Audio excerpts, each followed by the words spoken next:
We are discussing about the ionization constant for weak acid. इसके लिए हम क्या करते हैं, we consider that HX is a weak acid. हम एक weak acid को consider करते हैं जिसका फॉर्मूला है HX.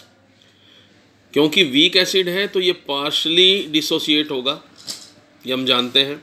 It is partially ionized in water. इसको पानी में डालेंगे तो ये partially ionized होगा. Its equilibrium can be expressed as below.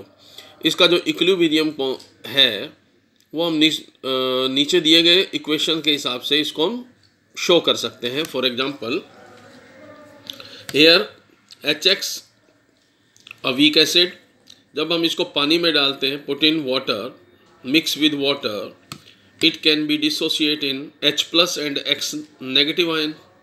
Hair H plus ion will react with H2O and it will turn into H3O positive and X negative. अब हम क्या करते हैं, जैसे कि हमने केमिकल इक्विलिब्रियम पढ़ा था, तो केमिकल इक्विलिब्रियम में भी यही था. इसकी इनिशियल कंसंट्रेशन हम लेते थे एट टाइम ज़ीरो. जब हम टाइम ज़ीरो होता था तो इसकी इनिशियल कंसंट्रेशन हमने सपोज कर ली, HX की इनिशियल कंसंट्रेशन हमने सपोज की, ये हमने मान ली C है. ये हमने क्या किया, इसको मान लिया कि ये C है. तो इनिशियल कंसंट्रेशन HX की शुरू में C होगी. H2O को हम यहाँ कंसीडर नहीं कर रहे हैं क्योंकि H2O प्योर वाटर है और प्योर वाटर की कंसंट्रेशन हमें कंसीडर नहीं करनी है. H3O पॉजिटिव शुरू में होगा ही नहीं. जब हम किसी बर्तन में, किसी कंटेनर में HX और पानी को मिलाएंगे तो वहाँ पर H3O पॉजिटिव और X नेगेटिव तो होगा ही नहीं शुरू में. तो इनकी कंसंट्रेशन क्या हो जाएगी, ज़ीरो. उसके बाद में हम ये सोचते हैं कि कुछ समय बाद इसकी कुछ मात्रा डिसोसिएट होगी, इसकी कुछ वैल्यू होगी, वो डिसोसिएट होगी. किसकी वैल्यू डिसोसिएट होगी, HX की. HX का डिसोसिएशन होगा. HX का डिसोसिएशन होगा. हमने मान लिया वो एक्सटेंट कितना है, वो एक्सटेंट हमने मान लिया अल्फ़ा है. इसकी इनिशियल कंसंट्रेशन C है और डिसोसिएशन क्या, जो एक्सटेंट है वो हमने अल्फ़ा मान लिया. तो जितनी कंसंट्रेशन होगी उतने अल्फ़ा उसके साथ मल्टीप्लाई हो जाएंगे. मान लो मैं इसका 1 मोल लेता हूँ तो यहाँ 1 अल्फ़ा आएगा. यहाँ मैं अगर HX के 2 मोल लेता तो ये 2 अल्फ़ा आता. अगर यहाँ 3 मोल HX के लेता तो यहाँ 3 अल्फ़ा हो जाता.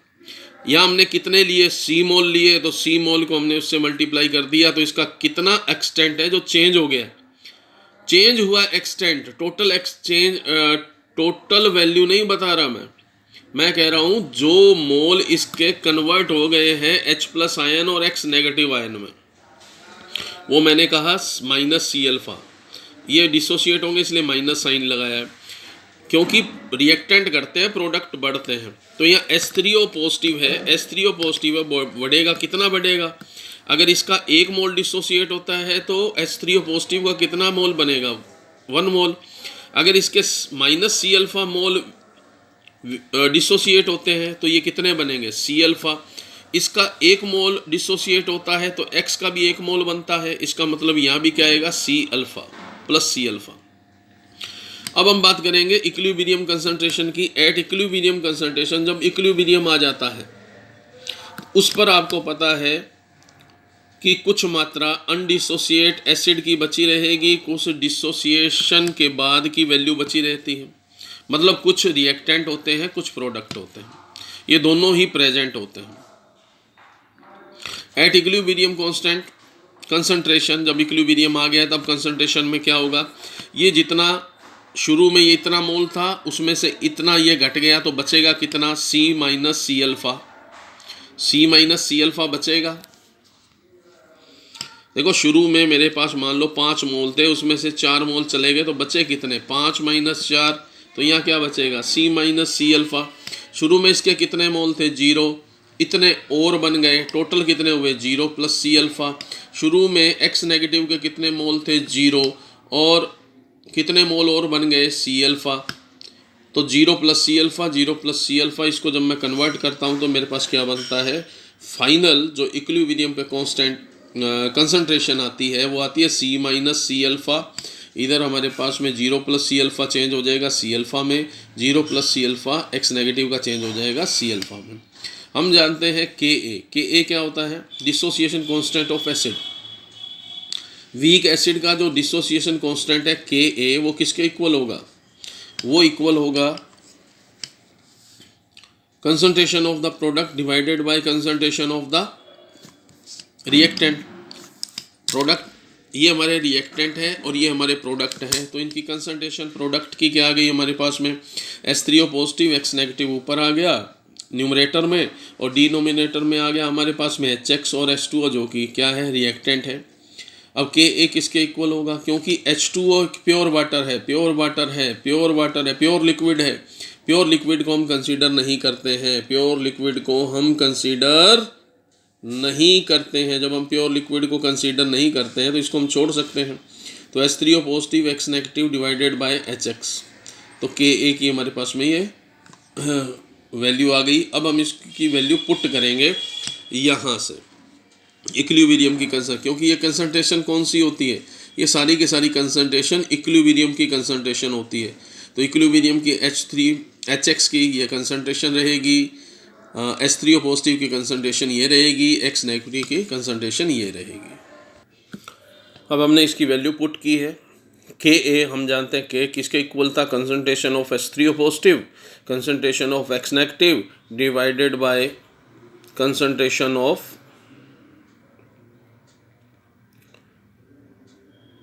HX। वो वैल्यू हमने यहाँ रख दी है। At equilibrium concentration of H3O positive is C alpha, concentration of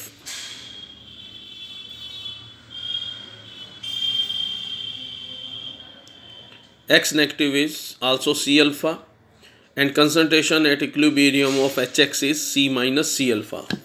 अब हमने इनकी वैल्यू को पुट कर दिया है। जब हम इनको मल्टीप्लाई करेंगे तो ये किसके इक्वल आएगा, C square alpha square divided by C common ले लेता हूँ तो 1 माइनस अल्फ़ा हो जाएगा।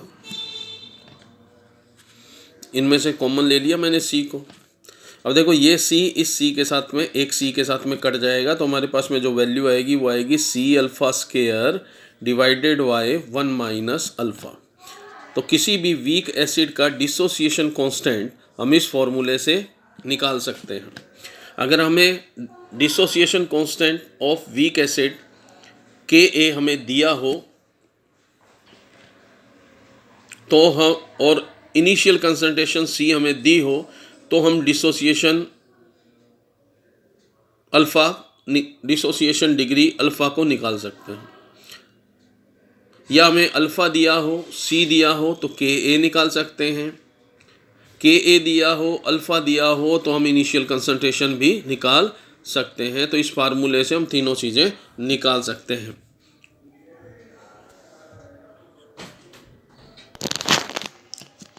Note, Ka is directly proportional to the strength of acid. जितनी ज़्यादा स्ट्रेंथ होगी एसिड की वो उतना ही स्ट्रॉन्ग होगा। Ka की वैल्यू जितनी ज़्यादा होगी उतना ही स्ट्रॉन्ग वो एसिड होगा। अगर Ka की वैल्यू बढ़ रही है तो एसिड की स्ट्रेंथ बढ़ रही है, मतलब वो एसिड स्ट्रॉन्ग हो रहा है। अगर Ka की वैल्यू कम हो रही है तो उस एसिड की स्ट्रेंथ घटेगी, मतलब वो एसिड क्या हो जाएगा, वीक हो जाएगा। Ka जैसे जैसे गिरता चला जाएगा स्ट्रेंथ ऑफ एसिड की वीकनेस बढ़ती जाएगी, मतलब वो एसिड वीक होता चला जाएगा। अगर मैं इस Ka की नेगेटिव लॉग वैल्यू लूँ, Ka को मैं माइनस लॉग से मल्टीप्लाई करूँ तो ये किसके इक्वल हो जाएगा, pKa के इक्वल हो जाएगा। अब इसी का नेक्स्ट पॉइंट हम कर रहे हैं। अगर हमें कोई वीक एसिड दिया हो और उसकी Ka या pKa हमें निकालना आता है, उसके ज़रिए हम उसकी pH वैल्यू कैसे निकालेंगे। तो इसके लिए हमें कुछ एक पॉइंट है जो हमें स्टेप वाइज चलना होगा। वो स्टेप कौन कौन से हैं। सबसे पहले हम क्या करेंगे, write the all species present before dissociation and identify it as acid base. देखो कोई भी हमें जो भी इक्वेशन दी होगी उसके अंदर जितनी भी पॉसिबिलिटी होगी उन पॉसिबिलिटी के हिसाब से हमें सारी स्पीसीज़ को लिखना पड़ेगा और पता करना पड़ेगा कि कौन सा एसिड है और कौन सा बेस है। किसके आधार पे हम निकालेंगे एसिड और बेस का पता कैसे करेंगे? वो पता करेंगे हम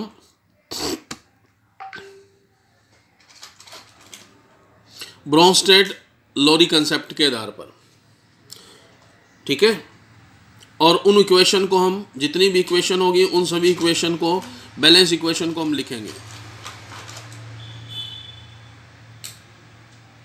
वो हम बैलेंस इक्वेशन को लिखेंगे, जितनी भी पॉसिबिलिटी होगी वो भी मैं आपको एग्जांपल कराऊंगा। तो ये पहला पॉइंट है। सेकंड स्टेप में हम क्या करेंगे, उन दोनों रिएक्शंस, दो या दो से ज़्यादा रिएक्शन मान लो आपने लिखी है ब्रोंस्टेड-लोरी कॉन्सेप्ट के आधार पर, तो उनमें से जिस रिएक्शन का Ka हायर होगा, मतलब डिसोसिएशन कांस्टेंट ऑफ एसिड जिसका ज़्यादा होगा, उस वैल्यू, उस रिएक्शन को हम मानेंगे प्राइमरी रिएक्शन, और जिसकी वैल्यू कम होगी उसको हम कहेंगे सेकेंडरी रिएक्शन। स्टेप थर्ड के अंदर हम एक टेबल बनाएंगे। टेबल के अंदर हम प्राइमरी जो रिएक्शन होगी उस रिएक्शन के अंदर जो जो स्पीशीज होंगी उनकी हम वैल्यू लिखेंगे। कौन कौन सी वैल्यू लिखेंगे? पहले हम वैल्यू लिखेंगे इनिशियल कंसंट्रेशन, जिसको हम C से डिनोट कर रहे हैं। उसके बाद में हम इक्विलिब्रियम तक पहुंचते पहुंचते जो कंसंट्रेशन चेंज हुई है स्पीसीज की वो वैल्यू लिखेंगे। और थर्ड के अंदर हम उनकी इक्विलिब्रियम कंसंट्रेशन लिखेंगे। तो ये 3 स्टेप होंगे। जब हम उनकी वैल्यू लिखेंगे, जब उसकी वैल्यू चेंज हो रही है, जब इनिशियल कंसंट्रेशन है, इक्विलिब्रियम पर आते आते उसकी कंसंट्रेशन का जो चेंज हो रहा है, और इक्विलिब्रियम पर जो टोटल कंसंट्रेशन कितनी होगी। फिर इस वैल्यू को हम कहाँ करेंगे? इस वैल्यू को हम पुट कर देंगे Ka के फार्मूले में। Ka का फार्मूला किसका लिखना है? प्राइमरी रिएक्शन या सेकेंडरी रिएक्शन? जो भी काम होगा अब प्राइमरी रिएक्शन का होगा, सेकेंडरी रिएक्शन का यहाँ कोई काम हम नहीं करेंगे। ये 4 स्टेप के बाद मैं 5वां और 6ठा स्टेप आपको करवाऊंगा। इतने मैं एक एग्जांपल लेकर ये चारों स्टेप आपको करवा देता हूँ, एक बार आप इसको नोट कर लें।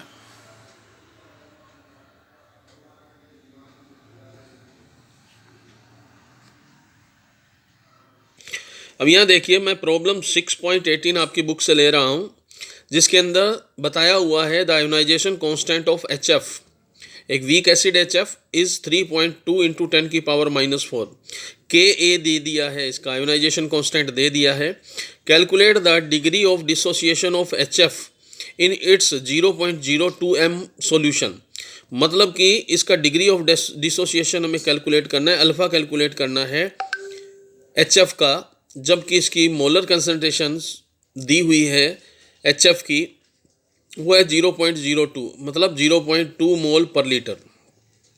अब उसके बाद में हमें क्या करना है? अल्फ़ा निकालना है। अल्फ़ा के अलावा और क्या निकालना है? Calculate the concentration of all species, all जितनी भी स्पीसीज होगी। किसकी बात कर रहा है? ये प्राइमरी रिएक्शन की बात कर रहा है कि प्राइमरी रिएक्शन के अंदर जितनी भी कंसंट्रेशन उस समय प्रेजेंट होगी, H3O पॉजिटिव की, F नेगेटिव की, HF की, इन सभी की आपने कंसंट्रेशन निकालनी है और इसका pH भी निकालना है। तो आपको अल्फ़ा भी निकालना है, इनकी कंसंट्रेशन एट इक्विलिब्रियम भी निकालना है, और इसकी pH भी निकालनी है।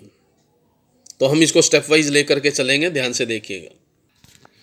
रिएक्शन क्योंकि वीक एसिड है, तो वीक एसिड का हमें दे दिया है कि आपके पास में HF है, ठीक है। अब HF एक वीक एसिड है, तो इसका डिसोसिएशन कैसे होगा? इसका डिसोसिएशन होगा कि अपने आप तो डिसोसिएशन होगा नहीं, इसमें हमें क्या मिलाना पड़ेगा? पानी मिलाना पड़ेगा। पानी और HF हमारे पास में क्या हो गया? एसिड है, इसको हमने पानी में मिलाया, तो ये कैसे डिसोसिएट होता है आपको पता ही है। H3O पॉजिटिव बनाएगा प्लस F नेगेटिव बनाएगा। लेकिन इसके साथ हम जानते हैं वाटर खुद एक वीक एसिड होता है, क्योंकि इसने, देखो अब यहाँ देखोगे ब्रोंस्टेड-लोरी के हिसाब से ये क्या है? इसने अपने हाइड्रोजन का त्याग किया है, हाइड्रोजन को डोनेट किया है और F नेगेटिव में चेंज हुआ है, तो ये एक एसिड है। और वाटर यहाँ कैसा कार्य कर रहा है? वाटर ने हाइड्रोजन एक एक्सेप्ट किया है, तो ये कैसे काम करेगा? बेस का काम करेगा। हम जानते हैं पानी खुद क्या है? पानी खुद एक एसिड और बेस दोनों की तरह रिएक्ट करता है। तो इक्विलिब्रियम पर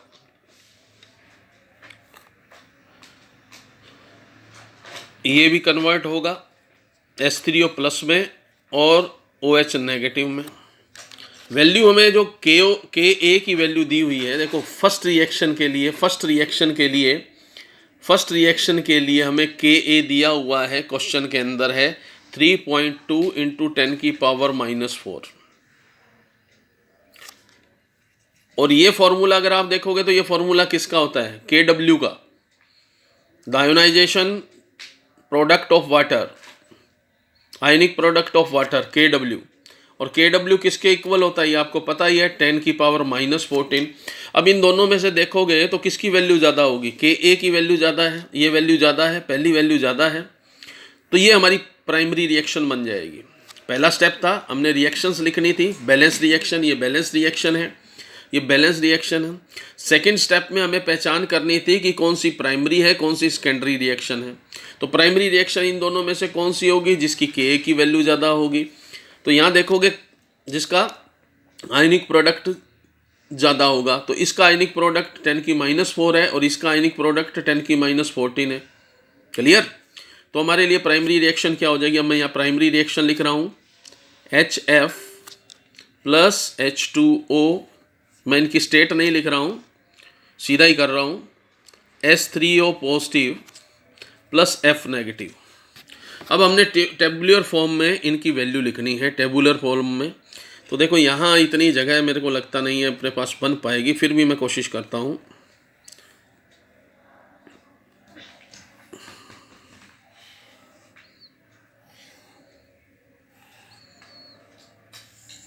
ठीक है, छोटा छोटा लिखूंगा, शायद आपको समझ में आ जाए। इनिशियल कंसंट्रेशन, पहला स्टेप था हमारा इनिशियल कंसंट्रेशन। यहाँ देख सकते हो हमें क्या लिखना था, analyst the tabular form for following value of each of the species in primary reaction. पहले हमें लिखना है इनिशियल कंसंट्रेशन, ठीक है। तो इनिशियल कंसंट्रेशन हम लिखेंगे, ये मैंने इस टेबुलर फॉर्म को ऐसे कर दिया, इनिशियल कंसंट्रेशन। HF की हमें इनिशियल कंसंट्रेशन प्रश्न में दी हुई है 0.02 m। HF की जो वैल्यू दी हुई है वो हमें दी हुई है 0.02 m। ये आपको पता है वाटर एक प्योर फॉर्म में है तो इसकी कंसंट्रेशन में कोई चेंज नहीं होता, इसकी कंसंट्रेशन को हम नहीं लेंगे। Water as a pure liquid है तो प्योर लिक्विड के कंसंट्रेशन को हम कंसीडर नहीं करते हैं। और शुरू में इसका मतलब क्या है, H3O पॉजिटिव क्या होगा? 0, और F नेगेटिव भी क्या होगा? 0। इनिशियल जब टाइम 0 होगा, इनिशियल कंसंट्रेशन इनकी क्या होगी? 0। अब हम करेंगे चेंज इन कंसंट्रेशन। इस लाइन को थोड़ा सा ऐसे कर देते हैं, चेंज इन कंसंट्रेशन, मतलब इक्विलिब्रियम में इनकी कंसंट्रेशन में जो चेंज हो रहा है वो क्या होगा? आपको याद होगा हमने HX का एक उदाहरण लिया था पीछे, यहाँ उसकी इनिशियल कंसंट्रेशन C ली थी, तो उसको हमने C अल्फ़ा किया था, -C अल्फ़ा। तो यहाँ क्या हो जाएगा? ये इनिशियल कंसंट्रेशन इंटू अल्फ़ा। मान लिया डिसोसिएशन हो रहा है, वो क्या हो रहा है? अल्फ़ा हो रहा है, तो हम यहाँ लिखेंगे 0.02 अल्फ़ा। C अल्फ़ा किया था ना, तो यहाँ 0.02 अल्फ़ा हो जाएगा। और H2O का हमने कंसीडर नहीं करना है। अगर ये माइनस में 0.02 अल्फ़ा है तो ये क्या होगा?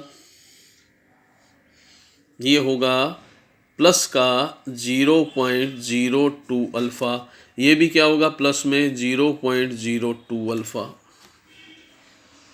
ठीक है।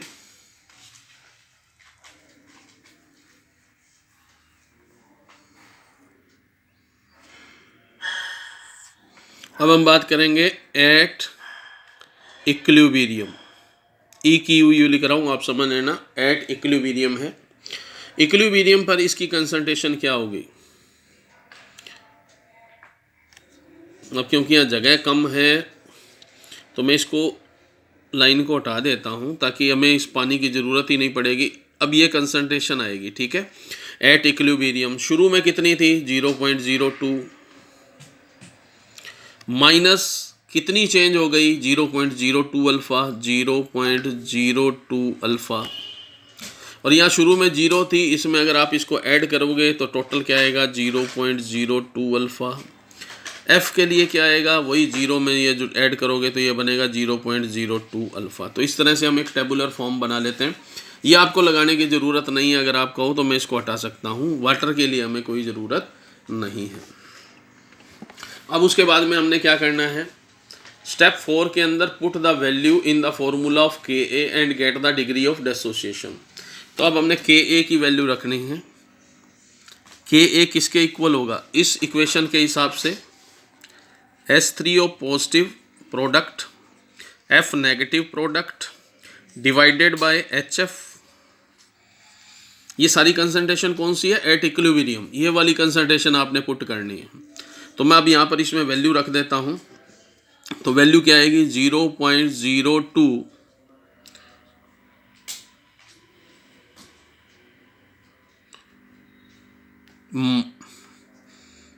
Alpha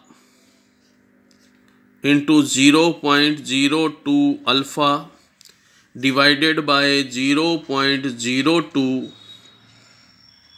minus 0.02 alpha. ये मेरे पास में के ए आ जाएगा। ठीक है, अब इसको ध्यान से देखना। अगर इस रिएक्शन में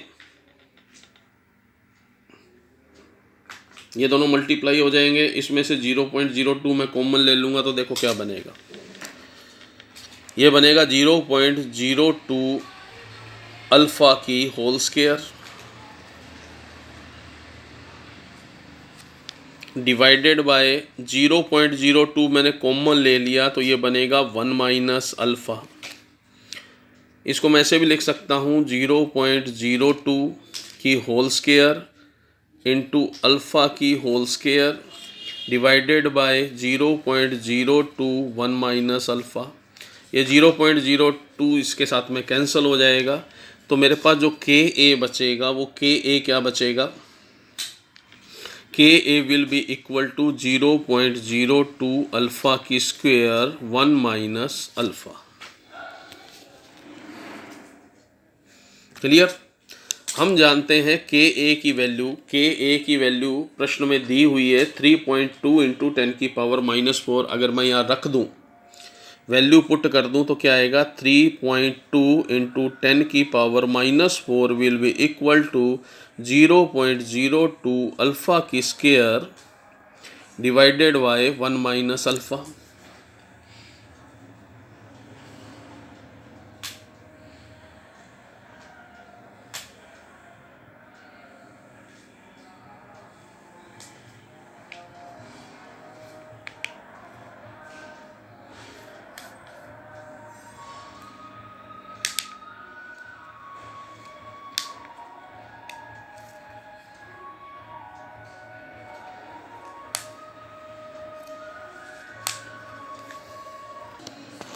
तो बच्चों हमने यहाँ वैल्यू पुट कर दी। वैल्यू पुट करने के बाद में हमने इसको मल्टीप्लाई किया है, के ए में वैल्यू पुट की है, 0.02 अल्फ़ा की होल स्क्वायर हो जाएगा, 0.02 1 माइनस अल्फ़ा हो जाएगा।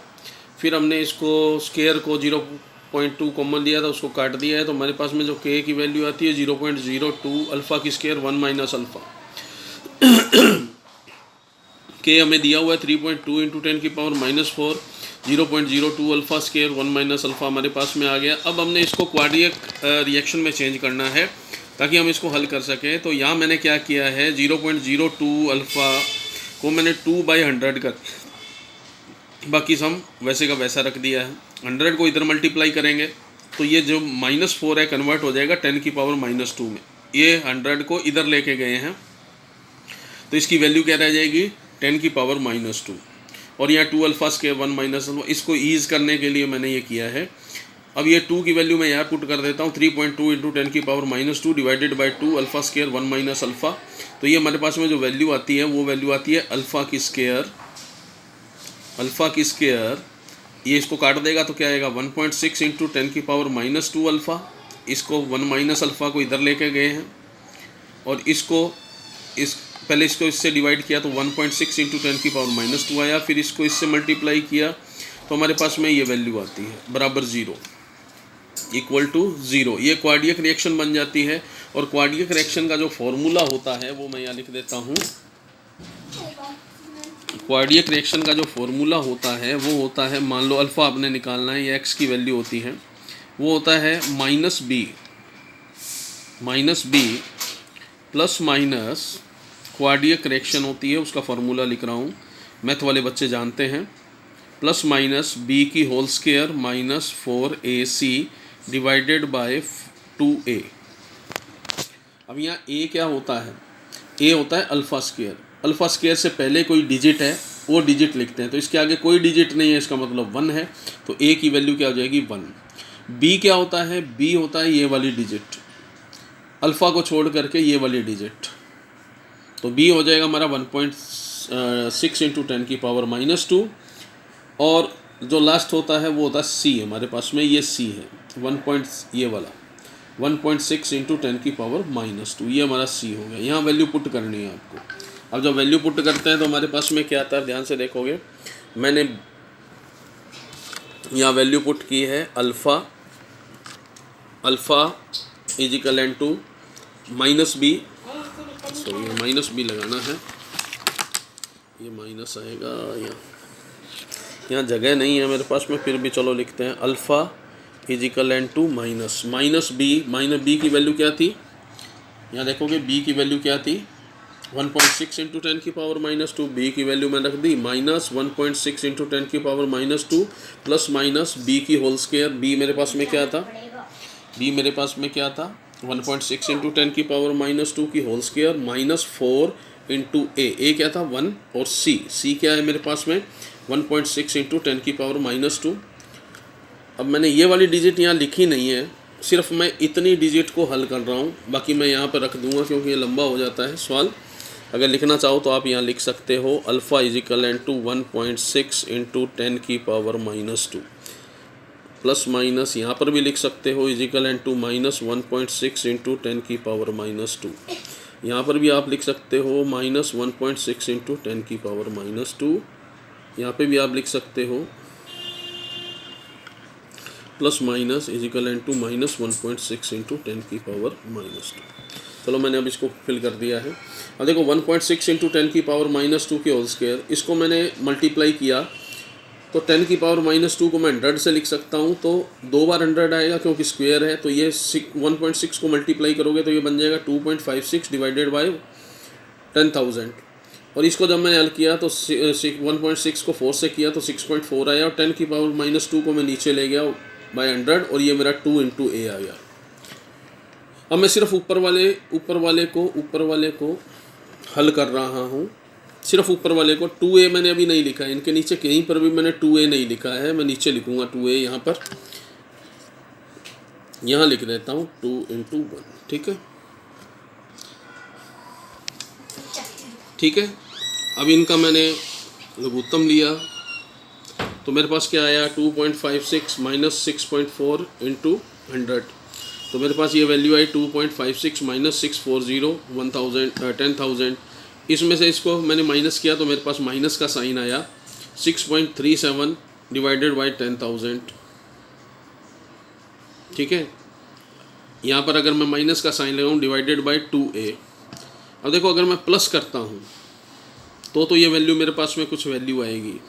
अगर यहाँ मैं माइनस कर दूंगा तो माइनस में मेरे पास वैल्यू माइनस में आ जाएगी। अल्फ़ा की वैल्यू कभी माइनस में नहीं होती है, अल्फ़ा की वैल्यू में प्लस में चाहिए, तो मेरे को यहाँ प्लस साइन चाहिएगा, ठीक है। तो मैं यहाँ प्लस का साइन लगाता हूँ ताकि मेरे पास अल्फ़ा की वैल्यू पॉजिटिव में आए। अगर ये भी माइनस होगा, ये भी माइनस होगा, तो मेरा रिजल्ट माइनस में आएगा, जबकि अल्फ़ा कभी माइनस में नहीं होगा, ठीक है। तो यहाँ -1.6 इंटू 10⁻², ये तो यहाँ से आ गया। अब इसको मैंने हल किया, इसका मैंने क्या किया, इन सभी का मैंने क्या लेना है, अंडर रूट लेना है, इन सभी का मैंने अंडर रूट लेना है, इन सभी का अंडर रूट लेना है। तो अंडर रूट लेने के बाद मेरे पास में -637 डिवाइडेड बाई 10,000 की जो वैल्यू आती है वो आती है 25.23 डिवाइडेड बाई 100 और 2a की वैल्यू मेरे पास में है। ये मैंने आप वैल्यू पुट कर दी 1.6 इंटू 10⁻⁻2 प्लस 25.23 को मैंने 2 लिख दिया है इंटू 10। अब बाय 100 था उसको मैं ऊपर ले गया 10⁻⁻2 और नीचे 2a मेरे पास में वैल्यू। इन दोनों को मैंने आपस में सब्ट्रैक्ट किया तो मेरे पास में पॉजिटिव में वैल्यू आती है 23.6 इंटू 10⁻⁻2 डिवाइड किया तो मेरे पास में जो वैल्यू आती है वो आती है 12। इसको मैंने 24 मान लिया, लमसम का साइन लगाया 12 इंटू 10⁻⁻2 और अल्फ़ा मेरे पास आ जाएगा लमसम, और जब ये -2 नीचे लेके जाऊंगा तो ये बन जाएगा 0.12 m।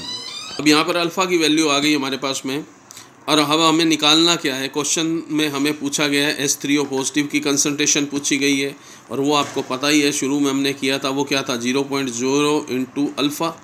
वैल्यू पुट कर दो यहाँ पर 0.02 इंटू 0.12, तो ये आपके पास में आ जाएगा 0.024 या और इसको आप ऐसे भी लिख सकते हो 2.4 इंटू 10⁻⁻3। साइंटिफिक नोटेशन में लिखोगे तो ये वैल्यू बन जाएगी। इसी प्रकार यदि आप F नेगेटिव की निकालोगे तो वो भी क्या होती है 0.02 अल्फ़ा होती है, वो वैल्यू भी आपके पास में क्या आ जाएगी 2.4 इंटू 10⁻⁻3। फिर वो आपके पास में इक्विलिब्रियम कांस्टेंट पर HF की कंसंट्रेशन पूछ रहा है, वो किसके इक्वल होती है, वो होती है 0.02 माइनस 0.02 अल्फ़ा। तो यहाँ आप लिख सकते हो 0.02 माइनस 0.02 अल्फ़ा की वैल्यू क्या आती है 2.4 इंटू 10⁻⁻3। इसको जब आप हल करोगे तो ये आ जाएगा लमसम आपके पास में ये वैल्यू आती है 17.6 इंटू 10⁻⁻3, ये वैल्यू आ जाएगी। अब हमारे पास में जो पूछा था के की वैल्यू हमने निकाली हुई थी, उससे अल्फ़ा भी हमने निकाल लिया। ये हमारा क्वेश्चन का पहला पार्ट। क्वेश्चन का सेकंड पार्ट पूछा था इक्विलिब्रियम पर H3O पॉजिटिव की कंसंट्रेशन, F नेगेटिव की कंसंट्रेशन और HF की कंसंट्रेशन, ये सब हमारे पास में आ गई है। आप एक क्विक कैप ले सकते हैं इसका, रिकैप।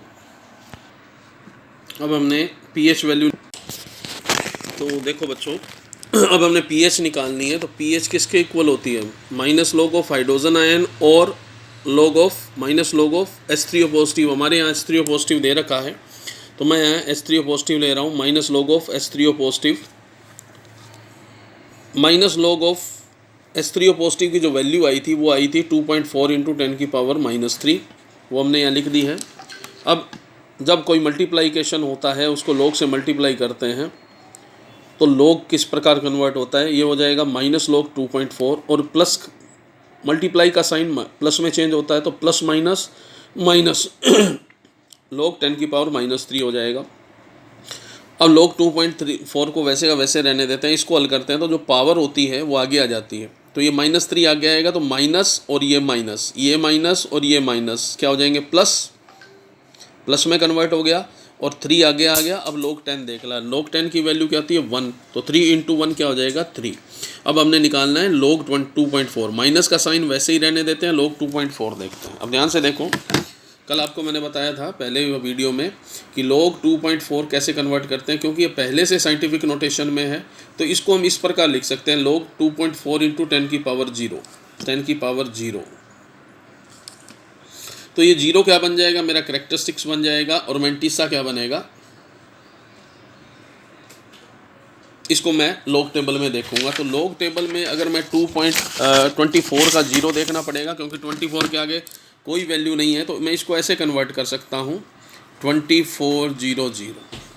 तो 24 का मैं क्या देखूंगा 0 देखूंगा। तो अब इस लॉग टेबल में आप ध्यान से देखोगे 24 के 0 के लिए मेरे पास क्या वैल्यू आ रही है, 0 वाले कॉलम में 24 देखोगे लॉग का तो 3802 आ रहा है। तो मैं यहाँ लिखूँगा 3, मैंटिसा मेरा कन्वर्ट हो जाएगा 3802। इसके आगे मैं पॉइंट लगाऊंगा और जो ये मेरा कैरेक्टरिस्टिक्स है वो इसके आगे आ जाएगा, तो ये बन जाएगा 0.3802। इसको मैं राउंड ऑफ करूँ तो मैं ऐसे लिख सकता हूँ 0.38, क्योंकि 02 है, इसको मैंने 2 डिजिट में कर लिया। अब यहाँ वैल्यू पुट कर दीजिए, ये वैल्यू ये वैल्यू मैं यहाँ पुट करता हूँ तो यहाँ आ जाएगा -0.38 + 3। ये मेरी वैल्यू क्या आ रही है, pH की वैल्यू आ रही है। ये 38 log 2.4 की वैल्यू आ गई और +3 यहाँ से आया, तो मेरे पास जो pH की वैल्यू आएगी वो क्या आएगी, 2.62। तो इस प्रकार इस क्वेश्चन में हमने pH की वैल्यू निकाल ली, H3O पॉजिटिव की वैल्यू निकाल ली, HF की कंसंट्रेशन, हाइड्रोजन आयन की कंसंट्रेशन, F नेगेटिव की कंसंट्रेशन एट इक्विलिब्रियम निकाली है, और हमने Ka की वैल्यू निकाली है। Ka की हमें दी हुई थी तो उससे हमने अल्फ़ा निकाला था। तो इस तरह से कोई भी क्वेश्चन आप हल कर सकते हैं। Thank you.